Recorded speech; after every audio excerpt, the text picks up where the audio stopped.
A very good morning to all of you. You are most welcome to my YouTube channel once again. I am going to explain about one more play of William Shakespeare named The Taming of the Shrew. यदि आप मेरे channel पर पहली बार आए हैं तो please channel को subscribe करें, लाइक करें तथा शेयर करें.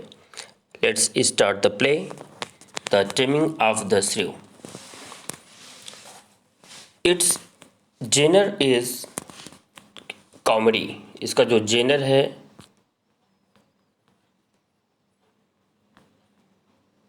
वो क्या है? वो कॉमेडी है. This is a comedy and it's setting is पैडुआ. इसकी सेटिंग कहाँ पे रखी गई है फ्रेंड्स? इससे क्वेश्चन पूछा जाता है कि इसकी सेटिंग कहाँ पे है, तो पैडुआ. पैडुआ नामक शहर में इसकी सेटिंग रखी गई है. एंड इट्स सोर्स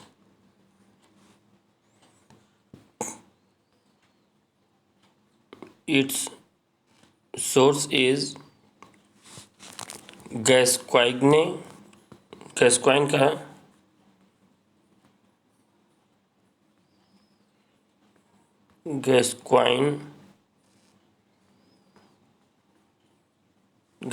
का प्ले है सपोजेज. यहाँ पे देखिए spouses.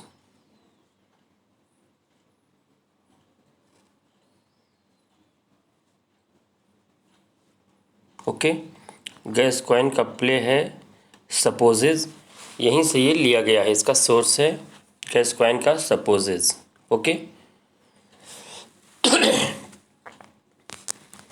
First performed 1593 to 1594 and first printed, ये फर्स्ट फोलियो में प्रिंट हुआ था 1623 में फर्स्ट प्रिंटेड हुआ था. And the first stationers register, ये पब्लिश हुआ है 2 मई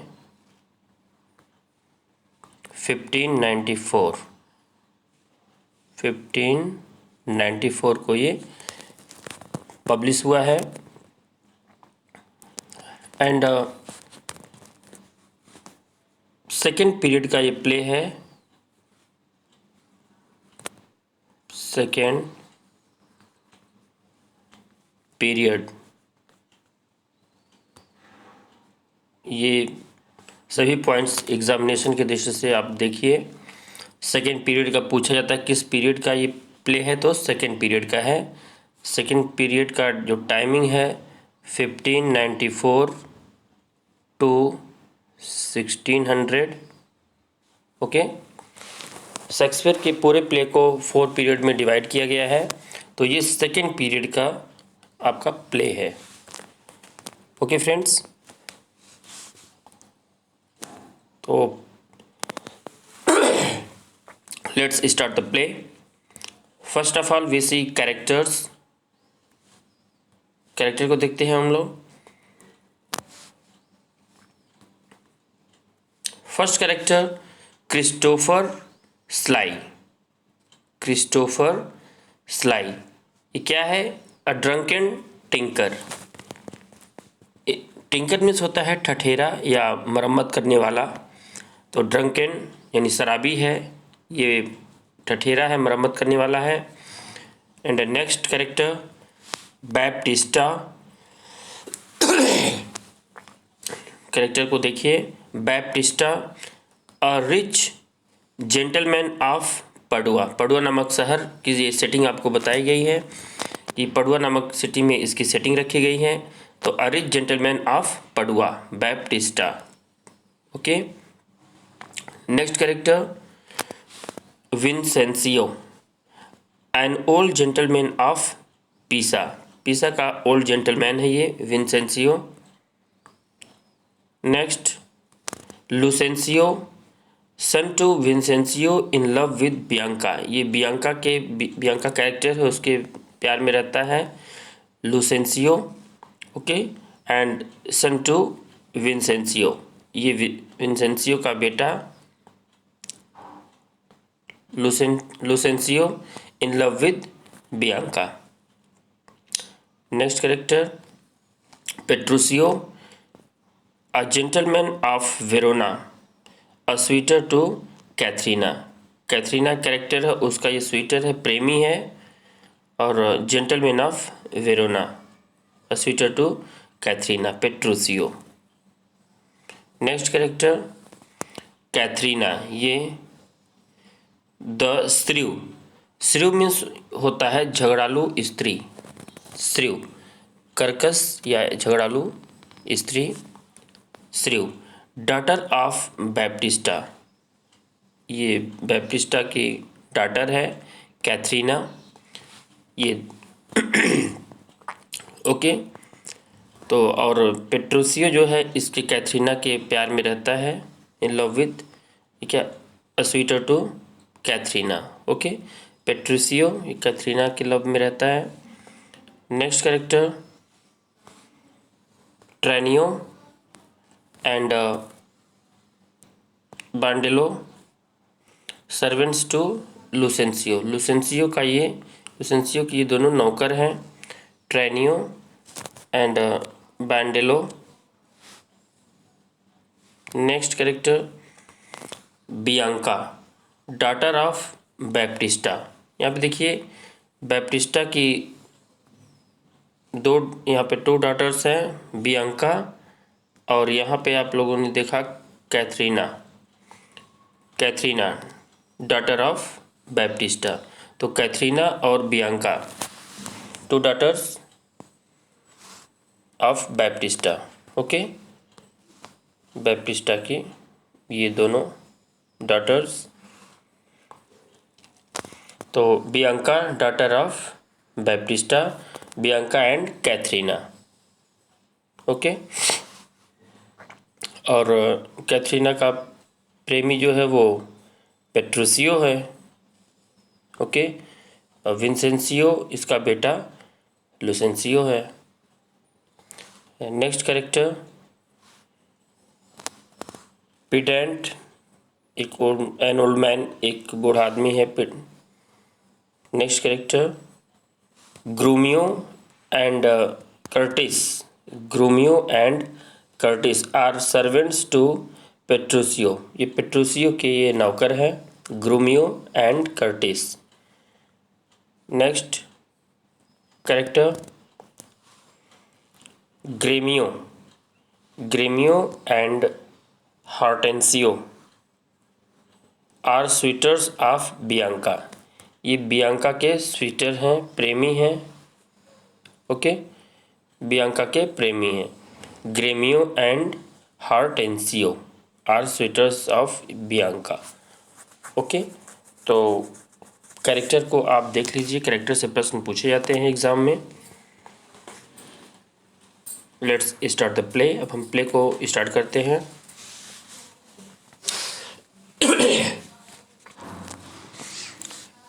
काफ़ी समय पहले की बात है, एक लड़की थी कैथरीना। वह बड़े अमीर घराने में पैदा हुई थी, परंतु एक समस्या थी कि उसकी उम्र 19 के लगभग हो चुकी थी और अभी तक उसकी कहीं शादी नहीं हुई थी।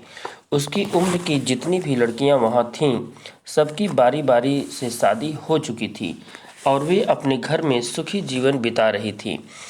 ऐसी बात नहीं थी कि कैथरीना सुंदर नहीं थी, वह तो किसी अप्सरा के समान थी। उसकी आंखें किसी हिरणी के समान काली काली व बड़ी बड़ी थीं। होठ गुलाब की पंखुड़ियों के समान थे। चेहरा चंद्रमा की तरह गोल था। आकर्षक व्यक्तित्व, घुंघराले बाल आदि। लेकिन फिर भी आज तक किसी पुरुष ने उससे शादी का प्रस्ताव नहीं रखा था। इसकी एक खास वजह थी। इतनी सारी खूबसूरती के बावजूद उसकी आवाज़ बड़ी खराब थी। जिस तरह गुलाब के साथ कांटे होते हैं, बिल्कुल उसी तरह सुंदरता के साथ बुरी आवाज़ थी। इसकी यही कमी उसकी सुंदरता को भी खा गई थी। उसकी अमीरी भी किसी काम न आ रही थी। उसकी बोली खंजर से भी ज़्यादा तेज और करेले से भी ज़्यादा कड़वी थी। उसकी आवाज़ की चर्चा बाहर की औरतें तरह तरह से करती रहती थीं। उसकी सारी सहेलियां कहती थी कि उसे अपनी खूबसूरती का घमंड है, और वे कहती थी कि यह तो किसी देवता का श्राप है। यही वजह थी कि हर आदमी उससे शादी करने से कतरा जाता था। हद यह थी कि न उसके मुंह कोई लगना चाहता था और न ही उसको मुंह लगाना पसंद करता था। उसका पिता उसकी ओर से काफ़ी फिक्रमंद रहता था। कभी कभी तो उसके बारे में लोगों से ऐसी बातें सुनने को मिलती कि उसकी बातें सुनने के बाद सिर पीटने को दिल चाहता था। लोगों को उससे काफ़ी हमदर्दी थी, मगर वह उसकी लड़की की शादी के मामले में उसकी कोई मदद करना नहीं चाहते थे। हकीकत में बैप्टिस्टा उसका फादर का चिंता का कारण कैथरीना नहीं थी। उसे असली चिंता तो अपनी छोटी बेटियों की लगी हुई थी।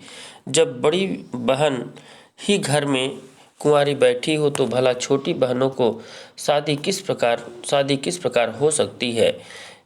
यह बात रीति रिवाज के प्रतिकूल थी। यही बातें सोचकर बैप्टिस्टा अपने दुर्भाग्य को दिन रात कोसता रहता था कि न जाने किस जन्म के पाप के फलस्वरूप उसे ऐसी बेटी औलाद के रूप में ईश्वर ने प्रदान की थी।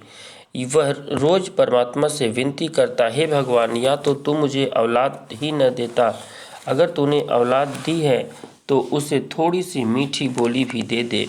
हे परमात्मा, कोई ऐसा करिश्मा दिखा दे जो कैथरीना की बोली में मिठास पैदा हो जाए, ताकि मैं फिर उसकी शादी किसी भले लड़के से करके उसकी जिम्मेदारी से आज़ाद हो जाऊं।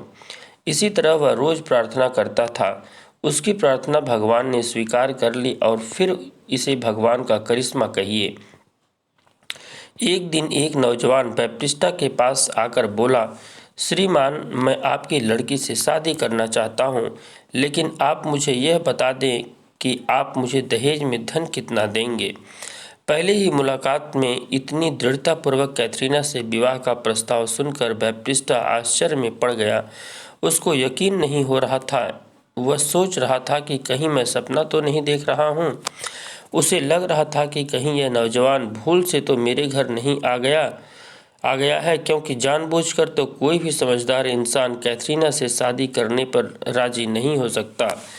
इस वजह से उसने बात को स्पष्टता से पूछने की चेष्टा की कि हे नौजवान, पहले तुम मुझे अपने बारे में कुछ बताओ तो सही कि तुम कहाँ के रहने वाले हो, कौन हो, और साथ में यह भी बताओ कि क्या तुमने मेरी बेटी के बारे में कुछ सुना है।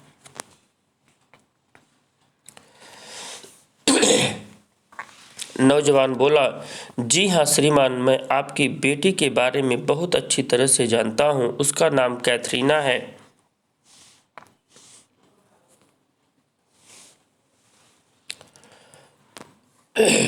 और वह बहुत खूबसूरत है। उसकी सुंदरता की मैंने बहुत तारीफ सुनी है, इसलिए मैं उससे शादी करना चाहता हूँ। उसके इसी गुण से प्रभावित होकर मैं इतनी दूर से चलकर यहाँ तक आया हूँ। बैप्टिस्टा को अब भी यकीन नहीं हुआ। उसे शक था कि वह अभी पूरी बात नहीं जानता। उसका मतलब कैथरीना की आवाज़ से था, जो कि शायद वह नौजवान उसके विषय में नहीं जानता था। उसने ऊपर से नीचे तक नौजवान को देखते हुए कहा, तुम्हारा नाम क्या है बेटे? ओह माफ़ करना, वह चौंकते हुए बोला, मैं आपको अपना परिचय देना तो भूल ही गया। मेरा नाम है पेट्रूसियो। ये पेट्रूसियो, ओके। मैं अपने माता पिता की इकलौता संतान औलाद हूँ। उसके बाद उनकी पूरी जायदाद का मैं ही वारिस हूँ और चाहता हूँ कि किसी सुशील कन्या को अपनी पत्नी बनाऊँ। इसी मकसद से मैं आपके पास आया था। अगर आप मुझे इस लायक समझते हो तो मेरी शादी उसके साथ करा दीजिए। यह सुनते ही बैप्टिस्टा खुश तो हो गया था, मगर चाहकर भी वह अपनी खुशी जाहिर नहीं कर सकता था, क्योंकि वह जानता था कि वह नौजवान अपने इरादे पर जब तक ही मजबूत रह सकता है, जब तक कि मेरी बेटी से मिल नहीं लेता है। उसे संदेह ही नहीं, इस बात का पूरा यकीन था कि एक बार कैथरीना से मिल लेने के बाद इस नौजवान के विचार बिल्कुल बदल जाएंगे। इसलिए वह बोला, बेटा पेट्रोसियो, मैं कैथरीना को अभी बुलाकर तुम्हारा परिचय करवाता हूँ। तुम खुद उससे बात करके देख लो। अगर तुम एक दूसरे से सहमत हो सको तो यह मेरे लिए बड़ी सौभाग्य की बात होगी। यह कहकर वह चला गया। पेट्रोसियो किसी सफल शिकारी की तरह रणनीति तैयार करने लगा कि उसको किस तरह वार करना है और किस तरह बचाव करना है। असल में वह कैथरीना की पूरी असलियत से वाकिफ था, इसलिए वह मन ही मन सोच रहा था कि उसे किस प्रकार कैथरीना से बात करनी है तथा उसके आने पर किस प्रकार उसका स्वागत करना होगा। वह पूरी तरह इसके लिए तैयार था। जैसे ही थोड़ी देर के बाद कैथरीना ने अंदर कदम रखा, वह हड़बड़ाकर वहां से उठ खड़ा हुआ, ठीक उसी तरह जैसे स्वर्ग की अप्सरा वहां उतरकर आ गई हों और उसका भक्त हड़बड़ाकर उठ खड़ा होता है। फिर वह बड़ी नम्रतापूर्वक बोला, आओ मेरे दिल की मलिका, मैं कब से तुम्हारी प्रतीक्षा कर रहा हूँ। अपनी आदत के मुताबिक कैथरीना गरज कर बोली, बंद करो अपनी बकवास और मुझे बताओ कि मुझे यहाँ क्यों बुलाया गया है। क्या बात है। इसकी इतनी कर्कश आवाज़ सुनकर वह मज़े से बोला, हे मधुर भाषणी, तुम्हारी इस बोली को सुनने के बाद तो मुझे सारी दुनिया ही बुरी लगने लगी है। मुझे इस दुनिया से जलन हो रहा है। मेरा दिल चाहता है कि तुम्हारी बोली के एक एक शब्द को मैं अपने कानों से पी जाऊं। हे हुस्न की मलिका, जरा आहिस्ता बोलो। मुझे डर है कि तुम्हारे इस तरह जोर से बोलने पर कहीं तुम्हारे होंठ घायल न हो जाएं, तुम्हारे खूबसूरत गले में कहीं खराश न पड़ जाए, इसलिए तुम धीरे बोलो। इतना सुनते ही कैथरीना का पारा चढ़ गया और उसे बहुत ज़्यादा गुस्सा आने लगा। उसके माथे में गुस्से के कारण बल पड़ने लगे थे और आंखें जैसे शोले उगलने लगी थी। वह घूर घूर कर उस नौजवान को देख रही थी। पेट्रोसिया उसके इस अंदाज का पूरा मजा ले रहा था। वह बोला, ओह क्या सुंदरता है, क्या यौवन है। इसका मतलब है कि लोग तुम्हारी खूबसूरती की झूठी तारीफ नहीं करते थे। यह तो खुशामद की पराकाष्ठा थी। उसके अल्फाजों को सुनकर कैथरीना को हंसी आ गई। यह उसकी पहली हार थी। इस नज़ारे को बैप्टिस्टा कमरे की खिड़की में खड़ा चुपचाप देख रहा था। उसने कैथरीना को हंसते और उस नौजवान में बातें करते देखा तो वह आश्चर्य में रह गया। उसकी खुशी का परवाह ही न था। उसने सोचा कहीं यह शुभ मुहूर्त टल न जाए। यही सोचते हुए उसने शहनाई वादकों को उसी समय बुलाकर शहनाई बजवाना आरंभ कर दी तथा जितने लोग वहां इकट्ठे थे उन्हीं के सामने शादी की घोषणा कर दी। पेट्रोसिया पहली मंजिल तो पार कर चुका था कि कैथरीना ने अपने पिता को इस फैसले का तनिक भी विरोध नहीं किया था। इसके लिए पेट्रोसिया को काफ़ी तपस्या करनी पड़ी थी। यह सब अचानक नहीं हुआ था। यह तो दूर देश में रहने वाला एक परदेशी था और अपने चुटीले व्यंग्यों तथा खुश मिजाजों के कारण पूरे प्रांत में प्रसिद्ध था। उसने कैथरीना के चिड़चिड़े बर्ताव और कर्कश बोली के बारे में बहुत से लोगों से सुन रखा था। उसे यह बात सहन न हो पा रही थी कि इतनी सुंदरता की मालिक अपनी बदमिजाजी की वजह से विवाह के सुख से महरूम रह जाए। उसने तभी एक प्रतिज्ञा की कि अगर वह अब शादी करेगा तो सिर्फ कैथरीना से ही करेगा और यह विवाह भी तब करेगा जब खुद कैथरीना उसके लिए आंसू बहाकर उसे याद करेगी। इन हालातों को पैदा करने के लिए उसने अपनी सारी खुशमिजाजी, हाजिर जवाबी और व्यंग्यात्मक शैली की संपूर्ण कला दांव पर लगाने का मजबूत इरादा कर लिया था और अपने इसी मजबूत इरादे को लेकर वह घर से निकलता था और एक गहरी योजना के तहत वह इस वक्त कैथरीना के सामने था। अब उसे दिल से खुशी हो रही थी कि अपनी खूबियों का लाभ उठाकर उसने अपनी जीत कायम कर ली थी। यह उसकी जीत की पहली मंजिल थी। पहली मंजिल पार करने के बाद अब समस्या थी कि कैथरीना की कड़वी जबान में मिठास कैसे पैदा हो। यही काम अभी बाकी था, इसलिए उसकी विशेष योजना अभी बाकी थी। वह बैप्टिस्टा के पास पहुंचकर बड़े नम्रतापूर्वक बोला, अब तो आपको इस बात का यकीन हो गया होगा कि मैं कैथरीना से प्यार करता हूं। मैं उसे अपने घर की मलिका और अपने दिल की रानी बनाकर रखूंगा। और एक बात मैं आपसे कहना चाहता हूं कि इंसान की ज़िंदगी में यह वक्त बार बार नहीं आता, इसलिए मैं इस शुभ घड़ी को बड़े धूमधाम से मनाना चाहता हूं। आपको मेरा कुछ दिन इंतज़ार करना होगा। मैं अपनी कैथरीना को गहनों से इस तरह लाद दूंगा जैसे बसंत के मौसम में पेड़ों पर फूल लदे होते हैं। मैं कैथरीना को मखमली जोड़ों से सजा दूंगा। बस इसके लिए आपको मेरा कुछ दिन तक इंतज़ार करना होगा। मैं जाकर सब चीज़ों का प्रबंध करता हूँ। यह कहकर वह चला गया। उसके पश्चात काफ़ी समय बीत जाने पर भी वह नहीं आया। इधर कैथरीना के घर का विवाह की पूरी तैयारियां हो चुकी थीं और विवाह का शुभ मुहूर्त भी नज़दीक आ चुका था। पादरी आ चुके थे। शहनाइयों गाजो बाजों से पूरा वातावरण गूंज रहा था, लेकिन पेट्रूसिया का कहीं पता तक नहीं था। बैप्टिस्टा के साथ साथ कैथरीना को भी फिक्र होने लगी थी। वह मन ही मन सोच रही थी कि कहीं वह बेवकूफ़ बनाकर तो नहीं चला गया, कहीं उसने कोई झूठा वादा तो नहीं किया। रह रहकर उसके मस्तिष्क में ऐसे सवाल उठ रहे थे। फिर वह सोचने लगी कि अगर वह वापस नहीं आया तो मैं फिर क्या करूंगी? क्या मुंह लेकर लोगों के सामने जाऊंगी? लोग इशारा कर करके मेरा मजाक उड़ाएंगे कि ये तो वही लड़की है जिसका दूल्हा उसे छोड़कर भाग गया है। पूरे मोहल्ले की औरतें क्या क्या बातें बनाएंगी। यही बातें सोच सोच कर वह परेशान हो रही थी। वह बार बार खिड़की की ओर जाती, फिर खिड़की से उसी दिशा को घंटों तक देखती रहती जिस दिशा से पेट्रोसियो को आना था।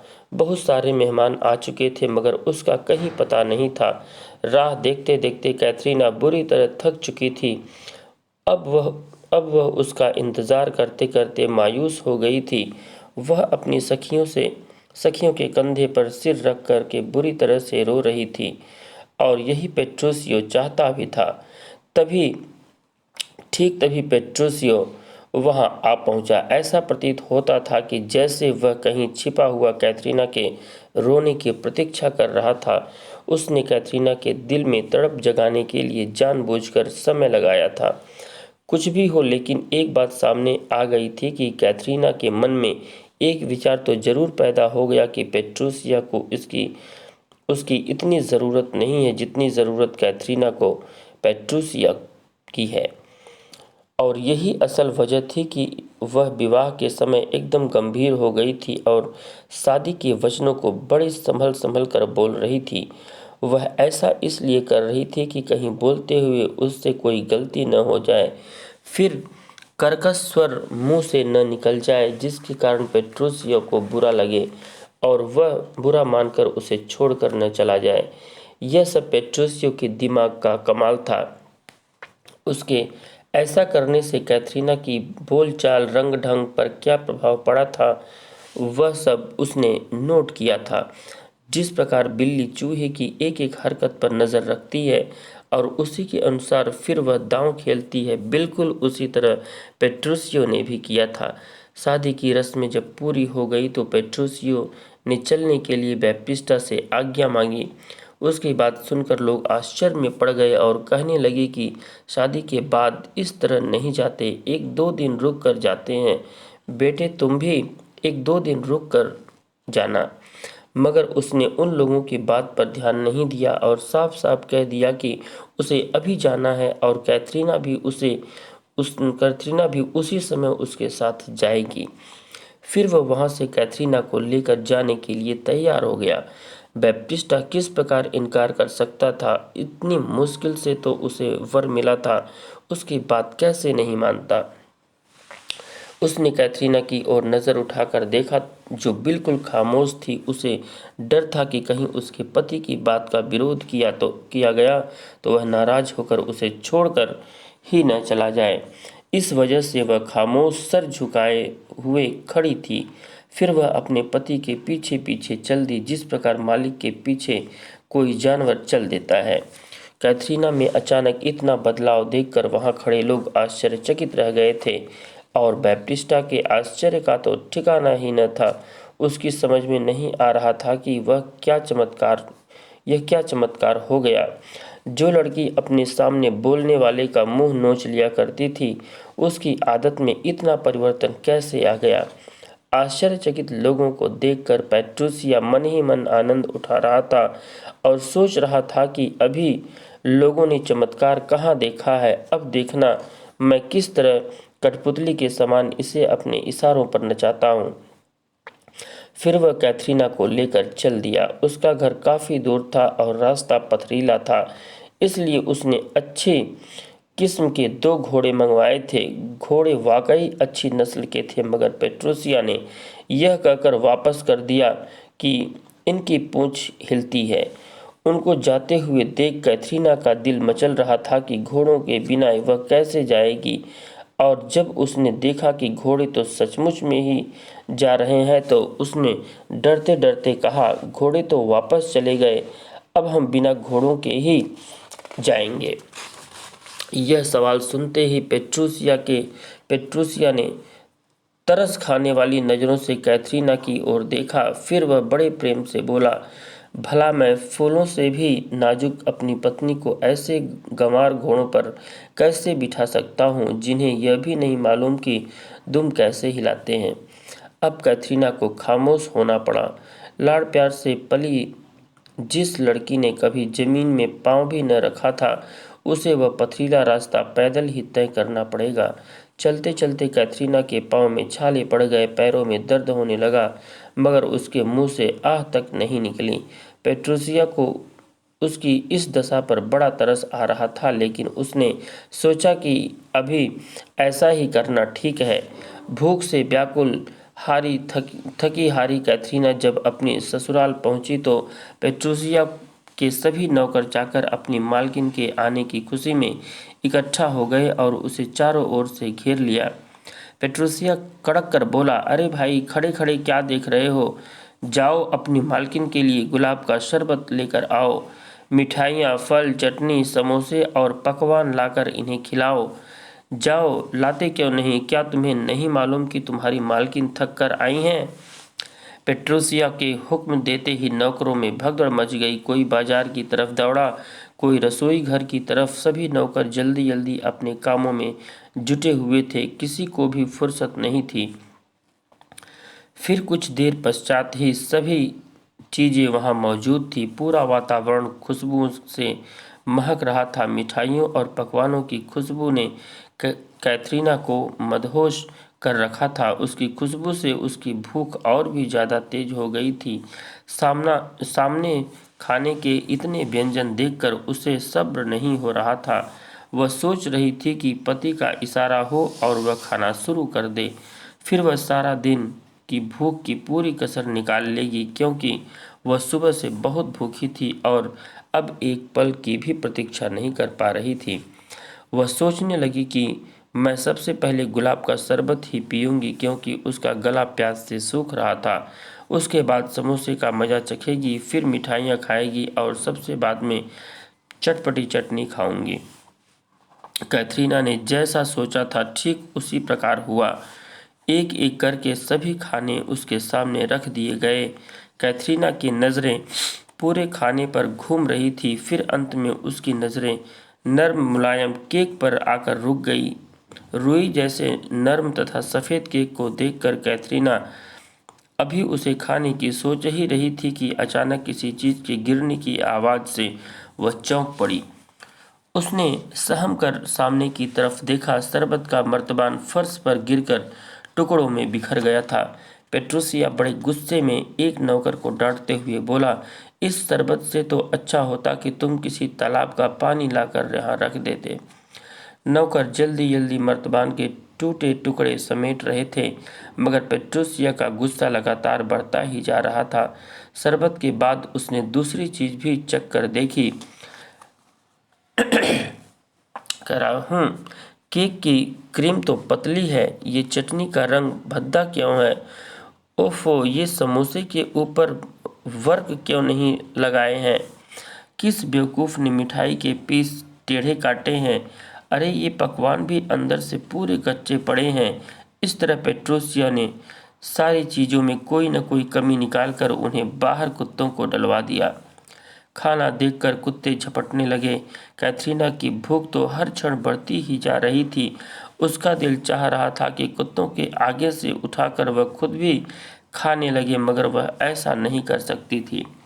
अगर उसके वश की बात होती तो वो नीचे पड़ा हुआ मिट्टी में सना केक भी खा जाती, पैरों तले कुचले हुए पकवान भी खा लेती, मगर शर्म के मारे वह कुछ भी नहीं कर सकती थी।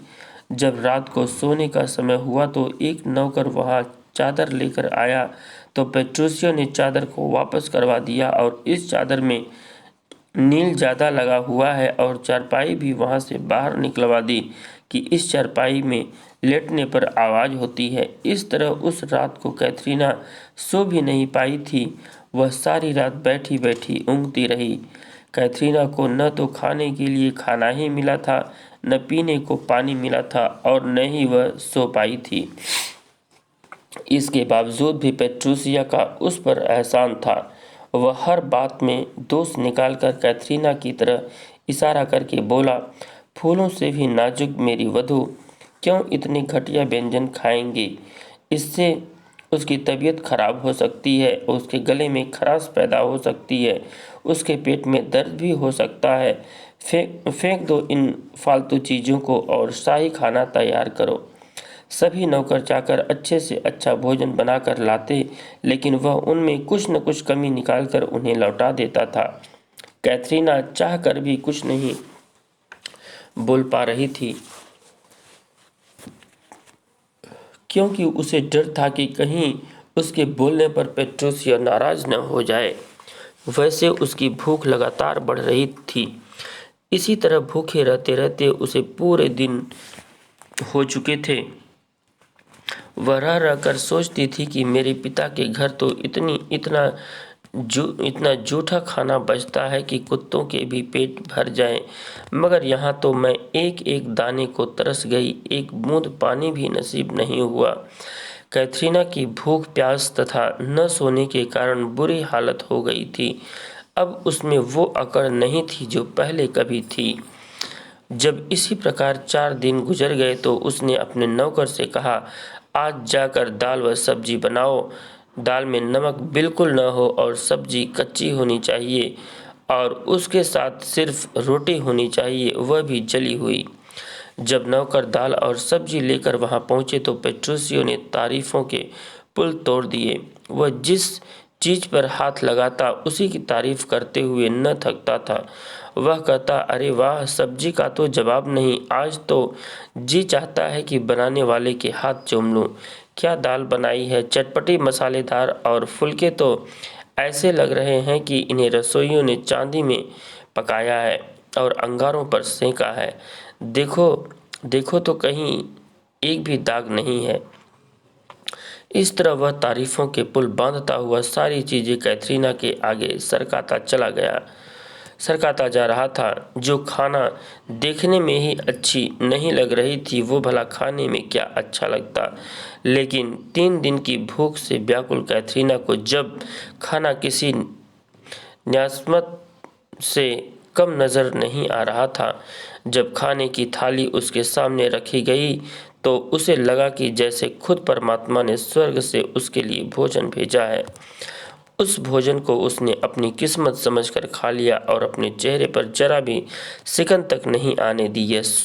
वह सोच रही थी कि अगर मैंने इस खाने में जरा भी कमी निकाल दी तो ये सारा खाना पेट्रोसियो फिर कुत्तों को डलवा देगा। भगवान की कैसी विडंबना थी कि जिस खाने में वह अपने पिता के घर सैकड़ों कमियां निकालकर नजरें दिखाया करती थी, वही कैथरीना आज कच्चा पक्का खाना खाकर भी अपने आप को सौभाग्यशाली मान रही थी। वह प्रसन्नतापूर्वक उस खाने को खा रही थी। वह पेट्रोसियो के किसी बात में टांग नहीं अड़ाती थी, क्योंकि वह डरती थी कि कहीं उसका पति नाराज न हो जाए और उससे नुकसान सिर्फ उसे ही होगा। उसे ही सारी रात जागकर काटनी होगी, भूख से तड़पना पड़ेगा, एक एक बूंद पानी को भी वह तरसेगी। इसलिए वो उसी की हाँ में हाँ मिलाती थी। अब वह उसके इशारों पर नाचने वाली कठपुतली के समान थी। इसी तरह रात होती दिन निकलता, दिन पर दिन बीतते गए। फिर एक दिन उसके पास न्योता आया। उसकी छोटी बहनों का विवाह था। पेट्रोसिया ने उसके पिता के न्योते को स्वीकार करते हुए कैथरीना को तैयारी करने के लिए कहा। कैथरीना खुशी खुशी तैयारी करने लगी, लेकिन पेट्रोसियो को थोड़ा संदेह था कि कहीं वह अपने पिता के घर जाकर फिर से नखरे दिखाना शुरू न कर दे। इसलिए उसने एक योजना बनाई और योजना के तहत कैथरीना के लिए बढ़िया कपड़ों का इंतजाम करवाया और बढ़िया गहने आदि भी तैयार करवाए। जब दर्जी वहां कपड़े लेकर पहुंचा तो उसने कपड़ों में सैकड़ों कमियां निकालनी शुरू कर दी। यह ब्लाउज ठीक नहीं सिला है, इसका रंग तो बहुत तेज है, इससे तो कैथरीना की खूबसूरती भी दब जाएगी। अरे यह स्कर्ट तो बिल्कुल बेकार है, ये तो कैथरीना के ऊपर ऐसा लगेगा जैसे सोने पर तांबे का पैबंद लगा दिया हो। इसी प्रकार हर कपड़े में कोई न कोई कमी निकालकर उसने सारे कपड़े फेंकवा दिए थे। अब तो कैथरीना बुरी तरह मायूस हो चुकी थी। उसे डर लगने लगा कि कहीं पेट्रोसियो ये गहने भी न फेंकवा दे, इसलिए उसने वह गहने उठाकर अपने सीने से लगा लिए। कैथरीना ने कपड़ों के मामलों में कोई दखलंदाजी नहीं की तो पेट्रोसियो समझ गया कि अब वह मेरे खिलाफ जाने वाली नहीं है, इसलिए उसे उस पर भरोसा हो गया। अब कैथरीना अपने मायके की ओर रवाना हो चुकी थी। वहां जाकर कैथरीना की बहनों का विवाह बड़ी धूमधाम से हुआ और कैथरीना व पेट्रोसियो भी वहां बड़े आराम से रहे। शादी के कुछ दिन बाद ही एक दिन बैप्टिस्टा की तीनों लड़कियों के पति एक साथ बैठे हुए थे। तभी उनके बीच अपनी अपनी पत्नियों का जिक्र छिड़ गया। छोटे दामादों में से एक बोला, मेरी बीवी मेरा कहना बहुत मानती है, अगर मैं कह दूं तो वह आग में छलांग लगा दे। तभी दूसरा दामाद बोला, हो सकता है, लेकिन मेरी पत्नी भी बड़ी आज्ञाकारी है, मेरे एक इशारे पर सर के बल चलकर आती है। इन सब की बातें सुनकर पेट्रोसियो बोला, अरे भाई, तुम मेरी कैथरीना को नहीं जानते, वो तो मुझे बुलाने पर नंगे पांव दौड़ी चली जाएगी। ये दोनों दामाद कैथरीना की बदमिजाजी को बहुत अच्छी तरह पहले से ही जानते थे, इसलिए उन्होंने आश्चर्य से एक दूसरे को देखा, फिर आंखों से एक दूसरे को इशारा किया और पेट्रोसियो के द्वारा कही गई बात को आजमाने के लिए बोले, तो फिर ठीक है, आज इस बात की परीक्षा हो ही जानी चाहिए, किसकी पत्नी किसकी आज्ञाकारी हो सकती है। अब शर्त यह है कि जिसकी पत्नी जितनी ज़्यादा आज्ञाकारी होगी, इस शर्त की जीत भी उसी की होगी। एक दामाद ने कहा, 1000 की शर्त होगी। मंजूर है, पेट्रोसिया बोला। वह सोच रहा था कि इस बहाने इस बात की आजमाइश भी की जाए कि मेरी कैथरीना कितनी आज्ञाकारी है, और इस तरह शर्त तय हो गई। तीनों दामादों ने अपनी अपनी पत्नियों को वहां बुलवा भेजा था। पहले दामाद की पत्नी ने वहीं से कहलाकर भेजा कि उसके सिर में आज बहुत दर्द है, वह बिल्कुल नहीं आ सकती। दूसरे दामाद की पत्नी ने कहलवाया कि उसके बाल अभी बिखरे हुए हैं, वह बाल संवार कर आएगी।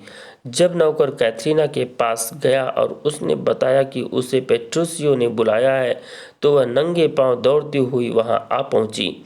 यह देखते ही पेट्रोसियो की खुशी का ठिकाना ही न रहा। उसे इस बात का पूरा यकीन था कि उसके बुलाने पर वह भागी चली आएगी। इस तरह वह 1000 रुपये जीत गया। दोनों दूल्हे मुंह लटकाकर बैठे हुए थे। सभी लोग कैथरीना में आए इस परिवर्तन को देखकर हैरान हो गए थे। उसमें अब जमीन आसमान का फर्क नजर आ रहा था। इस प्रकार से फ्रेंड, ये कॉमेडी समाप्त होता है। ओके फ्रेंड्स, अगर आपको ये वीडियो पसंद आया हो तो प्लीज़ चैनल को लाइक करें तथा शेयर करें। ओके फ्रेंड्स, मिलते हैं नेक्स्ट वीडियो में। Thanks for watching this video.